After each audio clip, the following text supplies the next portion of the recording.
Pastor, meu amado, bem-vindo de volta ao nosso estudo diário. Hoje nós vamos estudar mais um personagem. Então, ore ao Senhor. Pegue a sua Bíblia, pegue o seu caderno de estudo, seu lápis, sua caneta, enfim. Venha conosco. Vamos ver mais um personagem da Bíblia.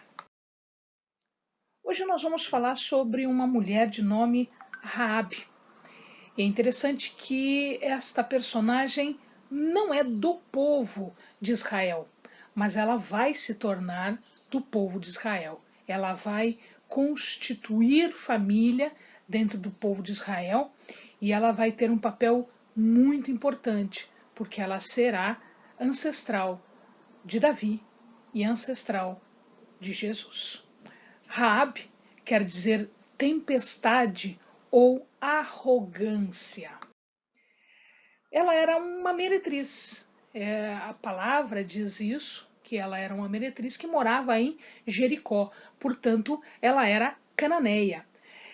E após a tomada de Jericó, ela acaba se casando com Salmão e seu filho de nome Boaz, que é um personagem já nosso conhecido. Né?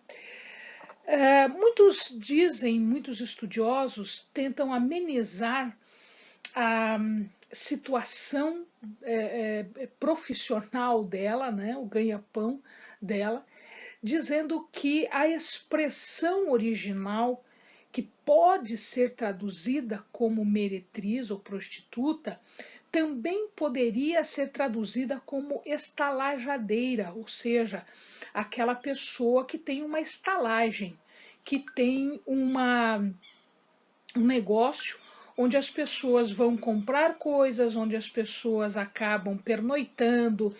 Enfim, existe essa discussão entre uma e outra expressão, de tal maneira que lá no Novo Testamento, usando uma outra palavra, que não a palavra original, que pode dar esta confusão, o escritor sagrado do Novo Testamento, ele fala em prostituição. Então nós temos aqui uma dupla menção da profissão, da atividade de Raabe. Lembrem-se que não interessa o estado em que a pessoa está, não interessa o que ela faça, o que ela já fez na vida. Deus pode salvá-la, Deus pode mudar a sua vida. E Deus mudou a vida de Raabe, exatamente por conta da sua profissão de fé, aquela que ela reconheceu diante dos espias. E tanto isso é verdade que da sua descendência veio Davi e da sua descendência veio Jesus.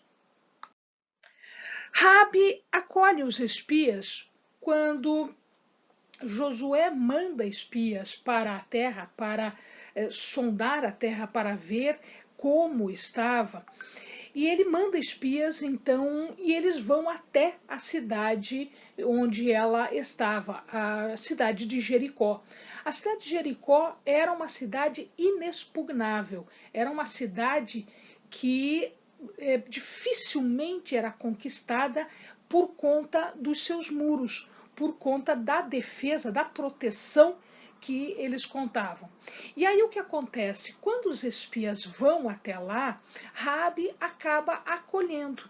Ela não só acolhe esses espias, mas ela também os esconde e depois, por um subterfúgio, ela permite que esses espias fujam, enquanto os homens do rei, os soldados do rei, ficam atrás dele. Na verdade, o que acontece é que essa passagem está em Josué, desde o versículo 1 do capítulo 2 até o 21. Então, eles vão até lá e, como é um ambiente público, um ambiente onde algumas pessoas entram e saem, sem dar explicações, ele era vigiado. E quando os militares percebem que existem pessoas estranhas, eles suspeitam que sejam espias E aí eles contam isso para o rei. Quando eles contam isso para o rei insta Raabe de que ela deve entregá-los, né, pela sua fidelidade ao rei, pela sua fidelidade à cidade. E aí Raabe, na verdade, não faz isso. Raabe os esconde, ela diz que eles já saíram, que eles foram para os vales do rio, e aí, enquanto eles vão para o vales do rio, ela reconhece as maravilhas que Deus estava fazendo para o povo de Israel. Ela reconhece que isso estava dando medo nas pessoas, porque era um poder que ninguém poderia reter, ninguém poderia parar, e ela entendeu que também ela não poderia negar ajuda. Tamanho poder, tamanha a maravilha que Deus estava fazendo na vida dos israelenses. Veja, ela nem era israelense, ela era cananeia, e ela já reconhecia o poder de Deus.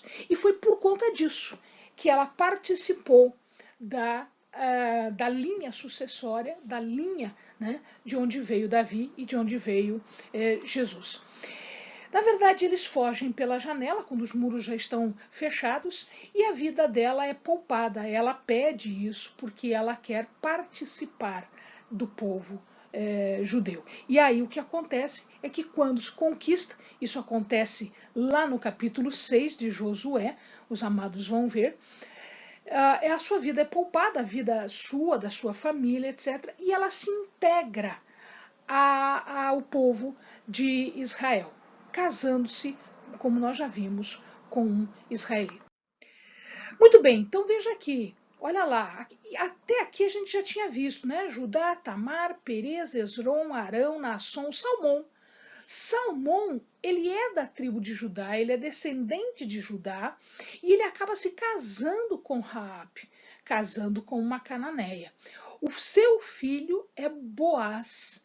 E olha que coisa interessante aqui, Ruth, pela sua também profissão de fé, acaba se casando com Boaz. Ruth é uma moabita, né, vinda de Ló. Ele se casa com Boaz, de Boaz vem Obed, Jessé e Davi. Só para que o amado lembre.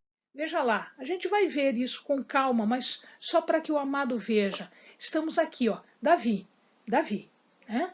Salomão, Roboão, Abias, Asa, Josafá, Jorão, Uzias, Jotão, Acás, Ezequias, Manassés, Amon, Josias, Jeconias, e aqui nós já temos o final do reinado. Todos esses são filhos de Davi, descendentes de Davi, todos eles reis, por conta da promessa que Deus fez a Davi, que a gente vai ver mais para frente.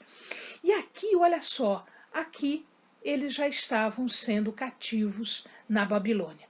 Então, de Jeconias, um pedacinho de Jeconias, aí nós já temos Salatiel, e aí Zorobabel, já com a libertação do povo e a volta do povo para Jerusalém. De Zorobabel nós temos Abiúde, de Abiúde Eliaquim, Azor, Sadoc, Aquim, Eliúde, Eleazar, Matã, Jacó, pai de José, pai de Jesus. Então lembre-se que esse Jacó é outro Jacó, esse José é outro José, e aqui nós temos Jesus. Amados, existem outras mulheres com o nome de Raabe? Na verdade, não.